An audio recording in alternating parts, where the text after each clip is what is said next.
축구를 생각하고 봅니다. 안녕하세요, 김현우의 축구학입니다. 오늘 짚어볼 이야기는 올림픽 8강 경기인 대한민국 대 멕시코 경기입니다. 경기는 안타깝게도 우리나라가 경기 운영과 스코어에서 완벽하게 패배한 경기가 됐습니다. 선발 라인업부터 짚어보면 지난 루마니아전과 비교해봤을 때 수비 라인은 그대로 유지하되 김진야를 윙어로 선발 출전시키고 원두재와 정승원을 제외하고 김동현과 김진규가 선발 라인업으로 나왔습니다. 이 라인업에서 몇 가지 특징을 찾아보면 김진야가 풀백으로 선발이 아닌 윙어로 선발로 나온 점을 볼 수 있는데요. 김진야는 활동량이 넓고 이를 바탕으로 수비 가담을 보여주는 선수이기에 멕시코의 기동성을 활동량으로 커버하겠다는 선발 라인업이었습니다. 또 다른 포인트는 원두재가 교체로 출전하고 김동현, 김진규가 선발로 나왔는데요.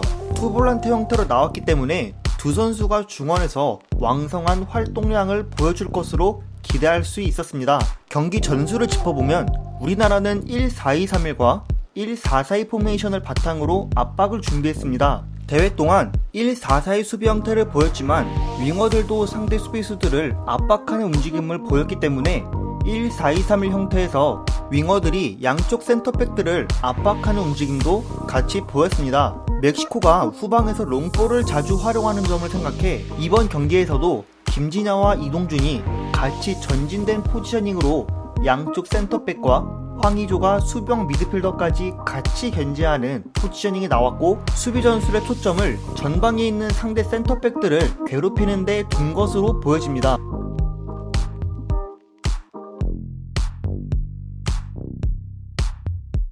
하지만 멕시코는 1-4-3-3으로 나왔고 수비형 미드필더였던 에스키벨이 센터백 라인으로 내려가면서 라볼피아나 전술을 펼쳐 우리나라는 황의조와 이동경만 앞쪽에서 2명만 견제하기 때문에 멕시코의 빌드업을 방해하기에는 수적으로 불리했습니다. 또 멕시코의 빌드업 형태를 보면 에스키벨은 내려와 있지만 코르도바와 로모 중 한 명은 내려와 빌드업을 도와주면서 동시에 언제든지 전진할 준비를 하고 있었는데요. 멕시코의 이런 공격적인 움직임을 저지하기 위해서는 김동현과 김진규의 활동량과 더불어 김진야와 이동준의 수비 부담도 꼭 필요했지만 이동경의 수비 부담이 더 필요했습니다. 두 명의 미드필더 구성상 한 명은 풀백과 센터백의 간격이 멀어질 것을 대비해 내려가고 한 명은 페널티 박스 앞을 지키는데 두 명의 미드필더가 하프 스페이스 공간을 점유하는 멕시코 전술 특징상 이동경이 내려와서 수비하거나 수비할 때는 최소한 1-4-4-2 형태가 좁은 간격으로 다같이 수비하되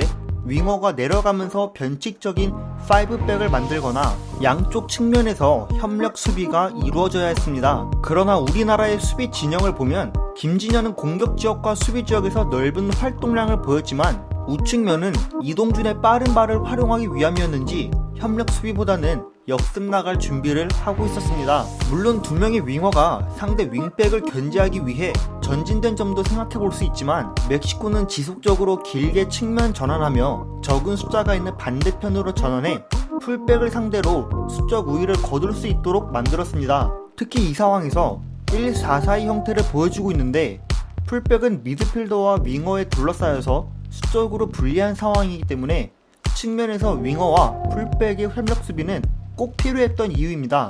그래서 한편으로는 이 경기를 준비했을 때 멕시코 전방에 5명이 만들어지는 전술 특징상 우리나라가 5백을 준비하면 어땠을까 싶었습니다. 반대로 빌드업 상황을 비롯해 공격 상황에 대해서 이야기해보면 우리나라는 1-4-2-3-1 형태를 준비했습니다. 특히 후방 빌드업 상황에서 중원을 거치는 패스보다 황의조나 전방에 있는 선수들을 타겟으로 롱볼 빌드업이 많이 이루어졌는데요. 우리나라가 롱볼을 계속 줄 수밖에 없었던 이유는 멕시코가 우리나라의 중원을 1대1로 압박하고 있기 때문이었습니다. 멕시코는 1-4-1-4-1 형태로 경기를 준비했고 우리나라의 1-4-2-3-1 형태를 중원에서 2명의 미드필더와 1명의 공격형 미드필더를 철저하게 제어했습니다. 이 형태는 후반전에 우리나라가 1-4-3-3 형태로 바뀔 때도 1-4-2-3-1 형태로 바꾸면서 중원을 제어하는 데 초점을 둔 멕시코의 압박 형태도 볼 수 있습니다. 그만큼 우리나라의 빌드업을 저지하는데 최전방에는 한 명의 선수를 두고 중원에 있는 선수들을 압박하면서 확실히 빌드업을 제어하려는 압박에 성공했습니다. 물론 우리나라의 롱볼 빌드업에는 이동준을 활용해 빠르게 뒷공간을 허물기 위한 의도도 있다고도 볼 수 있지만 센터백과 키퍼로부터의 빌드업 시작은 앞공간을 향해 뛸 수 있게 만드는 패스가 아닌 볼을 앞쪽에서 끊기게끔 보냈기 때문에 의도된 패스보다는 압박을 피하기 위한 패스인 셈입니다. 그래서 후반전부터 권창훈, 엄원상, 원두재가 들어오면서 포메이션을 1-4-3-3으로 바꿨는데요. 원두재의 투입은 전반전의 백4라인을 보호하지 못했기 때문에 원두재를 투입했고, 엄원상과 권창훈을 투입하면서 김진야를 풀백으로 내리고 엄원상과 이동준의 빠른 발을 활용할 수 있도록 만든 셈이죠. 또 권창훈은 공격적으로 나갈 수 있는 선수이기에 김진규와 김동현이 중심을 잡은 것보다 더 공격적으로 나갈 수 있는 선수입니다. 이렇게 변화한 후반전 초반에 많은 기회를 가져갈 수 있었던 이유는 멕시코가 역삼각형 형태로 중원을 잡던 수비 포지셔닝에 허점이 생겼기 때문입니다. 우리나라는 1-4-3-3 형태로 역삼각형 형태로 후방 빌드업을 진행했는데 권창훈과 이동경이 아예 전진하면서 3선에서는 수적으로 우리가 유리할 수 있었던 것이죠. 그러나 멕시코도 이에 대해서는 1-4-1-3-1 형태로 대응하게 되고 우리나라도 어려움을 겪기도 했습니다. 마지막으로 우리나라가 후반전에 크게 어려워진 이유도 권창훈과 이동경의 공격성 때문이었습니다. 후반전 이후 포백을 보호할 수 있는 수비형 미드필더가 들어왔지만 공격적으로 나가면서 수비 상황에서도 우리나라가 전방을 향해 압박하기 시작했고 후방과 전방의 간격은 멀어지고 공을 뺏긴 역습 상황에서 권창훈과 이동경의 수비 가담이 잘 이루어지지 못해 수적으로 불리했습니다. 오늘 준비한 분석은 여기까지입니다. 유익하고 재밌게 보셨다면 구독과 좋아요 부탁드립니다. 감사합니다.